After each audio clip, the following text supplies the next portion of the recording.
Telugu Desam party తెలంగాణలో స్వాతంత్రం ఇచ్చింది, స్వేచ్ఛనిచ్చింది. బడుగు బలైన దళిత గిరిజన మైనారిటీ వర్గాలను ప్రజాప్రతినిధులుగా తయారు చేసి పాలితులుగా ఉన్న వాళ్ళని పాలకులుగా చేసిన పార్టీ తెలుగుదేశం పార్టీ.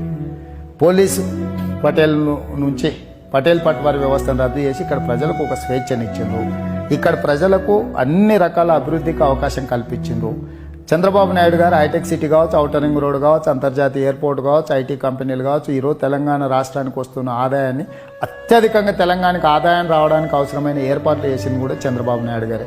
ఇవన్నీ గొప్పతనాలు గతం.